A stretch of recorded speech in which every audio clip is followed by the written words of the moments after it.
Hello guys, இன்னைக்கு நம்ம பார்க்க போகிறது ஓஷியோ அண்ட் டோரா சீசன் 2 எபிசோட் 29 தான். ஸோ வீடியோக்குள்ளே போகிறதுக்கு முன்னாடி மறக்காமல் ஒரே ஒரு லைக் போட்டுருங்க. அதே மாதிரி இப்போ தான் நம்ம சேனலுக்கு வரீங்களா, சப்ஸ்கிரைப் பண்ணிக்கோங்க. சரி வாங்க, நம்ம டைம் மிஸ் பண்ணாமல் எப்பிக்குள்ளே போகலாம். எப்பிக்கோட ஸ்டார்டிங்லேயே நம்ம நாகமுராவை அவங்க ஹாஸ்பிட்டலில் அட்மிட் பண்ணியிருக்காங்க.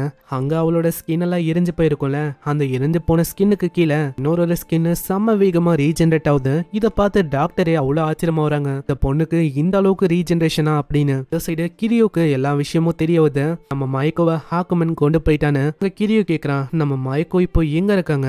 அதுவா ஹாக்குமனை பார்த்துக்கணும்னு சொல்லி ஜப்பானோட ஓஷனுக்கு அடியிலாவ இருக்கா. அப்பனா நான் வந்து போகணும், நான் எப்படியாச்சும் காப்பாற்றணும். அட உன்னால எதுவுமே அங்க பண்ண முடியாது, அவ எதுக்கு போயிருக்கா? ஹாக்குமனை சீல் பண்ணி அப்படியே வைக்கணும்னு.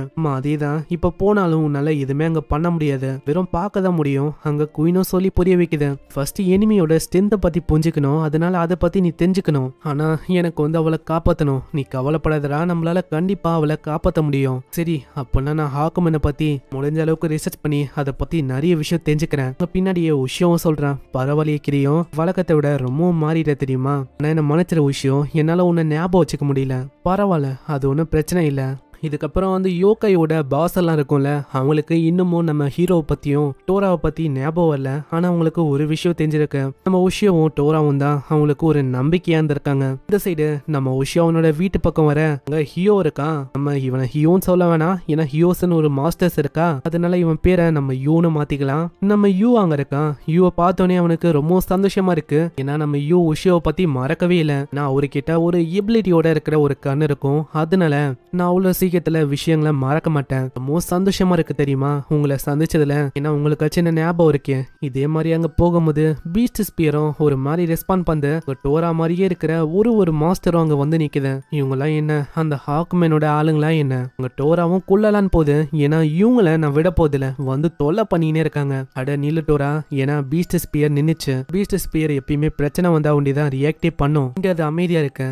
ஆமா, என்னோட முடியவங்க க்ரோ ஆகல. அதுக்கப்புறம் தான் அவர் வந்து சொல்றாரு, இங்க இருக்கிற இந்த மாஸ்டர்ஸ் இதுங்களே அசாஃபஸ் அப்படின்னு சொல்லுவாங்க. இங்க இருக்கிற நம்ம டோரா அதுவும் ஒரு அசாஃபஸ் தான். அப்பனா இங்க இருக்கிற எல்லாமே நம்ம டோராவோட ஃப்ரெண்டா? இல்ல, நம்மளால ஃப்ரெண்டுன்னு சொல்ல முடியாது, அதே டைம்ல எனிமினும் சொல்ல முடியாது, ஏன்னா ரெண்டுமே தப்பு தான். இந்த விஷயம்லாம் எனக்கு எப்படி தெரிய வந்ததுன்னா, டோக்கிசாக்கி அது வழியா நான் டைம் டிராவல் பண்ணேன். நான் பாஸ்டுக்கு போனேன், என்னோட ஒய்ஃப் என்னோட குழந்தைய யாரு கொண்டான்னு கண்டுபிடிக்கிறதுக்கு. அந்த டைம்ல தான் நான் இன்னொரு விஷயத்தையும் கண்டுபிடிச்சேன். அங்க ஒரு மாஸ்டர் வந்து நிக்குது, இதுக்கு தான் நம்ம யூவும் வெயிட் பண்றான். இந்த மாஸ்டர் வந்தோடனே நம்ம யூ பயங்கரமா ஸ்மைல் பண்றான். இந்த இடத்துல வந்தோடனே அது தாக்கி அப்படியே கொள்ளுது. அங்க யூவும் இப்பதான் சொல்றான், இப்போ ஒரு மாஸ்டர் வந்து இறங்குச்சுல, இதோட பேரு சோக்கு. ஆனா அந்த மாஸ்டருக்கு புரியல, ஆமா நீ என்ன பேசின்னு இருக்க, உன்னோட பேர் ஏன் நீ மறந்துட்டியா, உன்னோட கதையை பத்தி உனக்கு தெரியுமா? ஒரு 1500 வருஷத்துக்கு முன்னாடி ஒரு தீஃப் இருந்தான், உன்னோட வேலையே என்னன்னா கொள்ள அடிக்கிறது, மேல கொள்றது. அதுவும் ஆளுக்கு ரொம்ப பிடிக்கும். நிறைய பேரை கொண்டு நிறைய ஆளுங்களோட நகை எல்லாத்தையுமே அவன் அபேஸ் பண்ணா. அதே மாதிரி ஒரு கட்டத்துல கவர்மெண்டே அவனை தேட ஆரம்பிச்சதா, எங்க போகணும் தெரியாம மலைக்கு போனான். அந்த இடத்துலதான் ஏதோ ஒரு வகையான ஒரு ஸ்பியரை பார்த்தான். என்ன இதுன்னே தெரியாம அவன் தூக்குனா. அந்த டைம்ல ஏதோ ஒரு மாஸ்டரும் வந்திருக்கும், அதான் அழிக்க அதுவும் அழிஞ்சு போகுது. அந்த ஸ்பியரால மாஸ்டரை அழிக்க முடியும் அப்படின்னு தெரிஞ்சோனே அங்க இருக்கிற மக்களை அவன் காப்பாற்ற ஆரம்பிச்சான். மாஸ்டர்ஸ் அழிச்சு அதுக்கு பதிலா பணத்தை வாங்க ஆரம்பிச்சான். அதாவது என்ன மாதிரி ஒரு கட்டத்துக்கு மேல அந்த ஸ்பியர் அவனை ப்ரோசஸ் பண்ண ஆரம்பிச்சது. அவன் அவனோட கண்ட்ரோலே இழந்து ஒரு அசாஃபஸா மாறினான். அசாஃபஸா மாறி இருக்கிற சோக்கு அது வேற யாரும் இல்ல, இப்ப நான் சொன்ன அதே ஆளுதான். அதே மாதிரி இப்போ நீ பாக்குறிய ஒருத்தங்க அசாஃபஸ், அவங்க எல்லாருக்கிட்டையும் பீஸ்ட் ஸ்பியர் இருந்திருக்கு, என்ன கண்ட்ரோல் பண்ண முடியாம இப்படி அவங்க மாறிட்டாங்க. உன்னை எப்படி அவங்க காப்பாத்திட்டாங்க, ஆனா மத்தவங்களால இவங்க எல்லாரையுமே காப்பாத்த முடியல இப்படின்னு சொல்ல அங்க டோரா பயங்கரமா கத்துது. என்ன பேசுறீங்களோ அந்த இலவைய பத்திலாம் எனக்கு புரியல, என்ன மாதிரியே இருக்கிற இவனை அப்படியே கொல்ல போறேன். அங்க இதே மாதிரி அவங்க வந்து தாக்கிக்கிறாங்களா, அங்க வந்து இப்பதான் தாக்க முடியும் சொல்லுது. அவங்க சொன்னபடி பார்த்தா ஒரு டைம்ல நம்மள ஹியூமனா இருந்திருக்கும்னு நினைக்கிறேன். ஹியூமனா இருந்தா என்ன இல்லனா என்ன, என்கிட்ட அதுக்கான மெமரிஸ் இல்ல, நான் அதை பத்திலாம் யோசிச்சு கவலைப்பட போதில்ல. இந்த மாதிரி ஒரு பீஸ்டா மாறினக்கு அப்புறம் இவங்க கல்லா மாறிட்டாங்க. அந்த டைம்ல அவங்களோட மைண்ட்ல ரிப்பீட்டடா ஒரே ஒரு விஷயம் தான் ஓடினே இருந்தது, எப்படியாச்சு ஹாக்குமேனை கொல்லணும் அப்படின்னு. நீங்க கல்லா மாறினக்கு அப்புறம் என்ன ஆச்சு அதை சொல்ல முடியுமா? அந்த டைம்ல ஹாக்குமேன் வந்து இருக்கும், ஹாக்குமேனும் எப்படியாச்சும் அவங்கள மயக்கலாம் ட்ரை பண்ணு. பீஸ்ட் ஸ்பியர் வந்து உண்மையிலேயே அனோயிங் தான், ஏன்னா அதை யூஸ் பண்ண எல்லாருமே அசஃபஸா ஒரு ஸ்டோனா இப்போ மாறி இருக்காங்க. கண்டிப்பா எல்லாருமே ஒரு டைம் எழுந்துப்பாங்க. அந்த டைம்ல என்ன தேடி வருவாங்க ஒரு வெறியோட கொல்லணும்னு. நான் யோசிச்சபடி அந்த பீஸ்ட் ஸ்பியர் அதோண்டிதான் தொல்லையா இருக்குன்னு பார்த்தா இப்போ இதுங்க கூடயும் டீல் பண்ற மாதிரி இருக்கு. அதனால யோசி, இந்த மாதிரி நான் உனக்கு பவரை தரேன், நீ எத்தனை பேரை கொல்றியோ அவ்வளோ ஸ்ட்ராங்கா நீ மாறுவ. அப்படியா? ஆனா அந்த பைத்தியக்கார பொம்பளை சொன்னது எதையுமே நான் கேட்கல. அங்க டோரா பயங்கரமா தாக்குது. ஆனா எந்த விதமான அட்டாக்ஸும் ஒர்க் ஆகல. கட்டத்துல டோராவை அதோட பிளேடை வச்சு தாக்கி தூரமா தள்ளி விடுது. அதனால ஹியூமன்ஸையும் வெட்ட முடியும், மாஸ்டர்ஸையும் வெட்ட முடியும். அப்படியே அது சைட்ல பாக்குமா, அங்க நம்ம யூ அவன் அந்த மாஸ்டரை பார்த்து சிரிக்கிறான். ஆமா என்ன ஆச்சு, எதுக்கு என்ன பார்த்து ஸ்மைல் பண்ற? உனக்காக தான் நான் வெயிட் பண்ணினேன். 15 வருஷத்துக்கு முன்னாடி நான் பார்த்தேன், நீ தான் என்னோட ஒய்ஃபையும் என்னோட பொண்ணையும் கொன்ன. அந்த டைம்ல தான் நான் வந்தேன். என்னோட மூஞ்சிலையும் நீ கூட போட்டு அப்படியே ஓடிட்ட. எல்லாத்தையுமே நான் என்னோட கண்ணால பார்த்தேன். நான் வேணும்ட்டே தான் எதுவுமே பண்ணல. நான் அப்போதான் ஃபியூச்சர்ல உன்னை திரும்பவும் வரும்போது பழி வாங்க முடியும். அதே மாதிரி நான் உன்னை பார்த்துட்டேன். ஓ, அந்த பொண்ணு அந்த ஃபேமிலியை பத்தி நீ பேசுறியா? உன்னோட ஒய்ஃபும் உன்னோட பசங்களும் ரொம்ப டேஸ்டா இருந்தாங்கப்பா.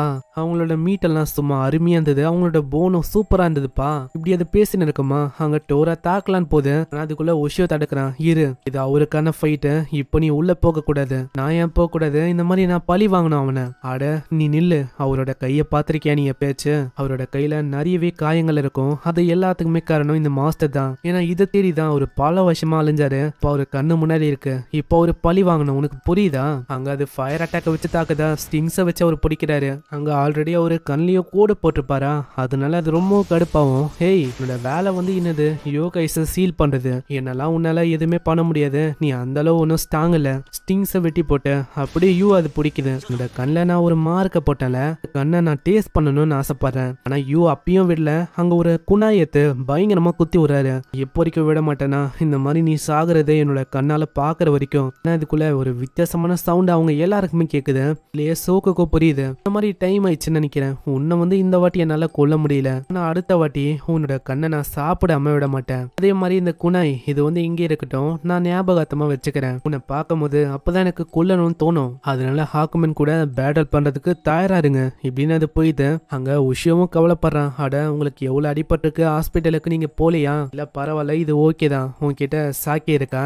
இருக்கு. அங்க குடிச்சேனே அவரு சொல்றாரு. இந்த மாதிரி அதை நான் விட போதில்ல அத்த வாட்டி. ஆமா, நீங்க வந்து இந்த மாதிரி டைம்ல குடிக்கிறது என்ன சரிதானா? என்னோட கோவத்தை இது வழியே நான் தணிக்கிறேன். உனக்கும் என்ன வேணுமா? இல்ல அதெல்லாம் ஒண்ணும் இல்ல. அங்க டோராவும் சொல்லுது, இவன் ஒரு முட்டாள் தான், உனக்கு வேணும். இருந்தாலும் இப்படி சொல்றான் இவன். கேட்டோடனே அவங்க 2 பேரும் சண்டை போடுறாங்க. அதை பார்த்தோன்னே அவரு சொல்றாரு, நீங்க 2 பேரும் மாறவே இல்ல.